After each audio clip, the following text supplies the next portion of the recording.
Amateurs d'aliens et de monstres métalliques, je vous propose de découvrir l'univers du sculpteur autodidacte Pete Hubert. Donc le musée, ça a été la rencontre avec le maire de Rochefort-en-Terre, voilà, qui nous a sollicité pour investir ce lieu qui se trouvait dans le parc du château, qui s'est avéré être un lieu très inspirant, parce qu'il est en partie sur les ruines médiévales. Dans les ruines du vieux château vivait une sorcière qui portait le surnom de Naya. Pour nous, ça tissait aussi le lien vers le fantastique, les figures étranges locales.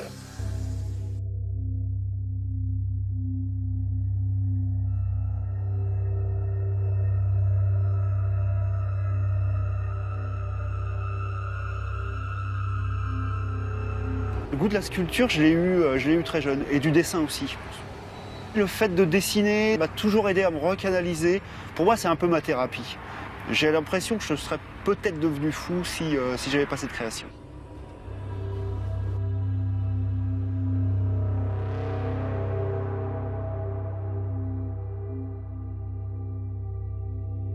Adolescent, c'était la science-fiction. Moebius, Bilal, Druillet aussi, Métal Hurlant, tout ça, c'est des choses qui me parlaient énormément.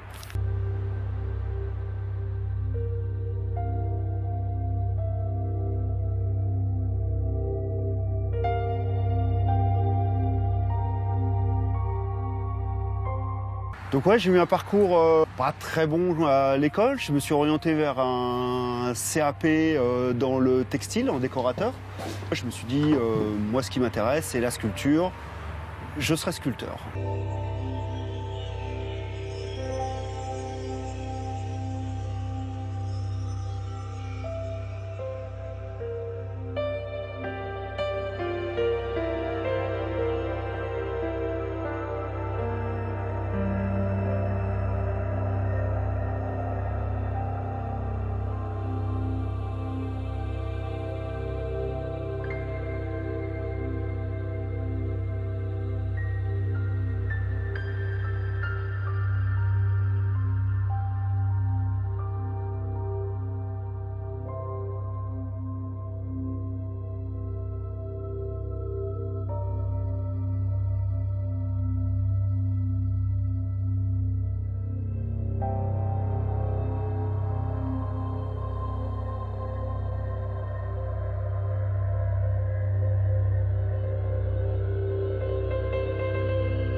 Dans la thématique, là, nous, on a trouvé le mot d'imaginaire fantastique. Parce que c'était celui qui était le plus généraliste. Après, ça regroupe une multitude de courants artistiques. Donc, on retrouve de la science-fiction, de l'art visionnaire, de la défiguration. Il y a vraiment plein de choses. Donc, on a effectivement mis une thématique par salle pour que les œuvres puissent se répondre les unes avec les autres.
La volonté d'ouvrir un espace comme ça aussi, c'était le fait qu'il y avait en France quasiment plus d'espaces pérennes qui présentent ce type d'art. Donc on a été porté aussi par tous les artistes. C'est un lieu qui est en continuel, c'est une matrice en fait. Quelque chose qui est continuellement en évolution. Là, les souterrains ont été investis, bientôt ce seront les jardins. Et on commence déjà à repenser tout cet espace dans lequel nous sommes là pour le faire vivre.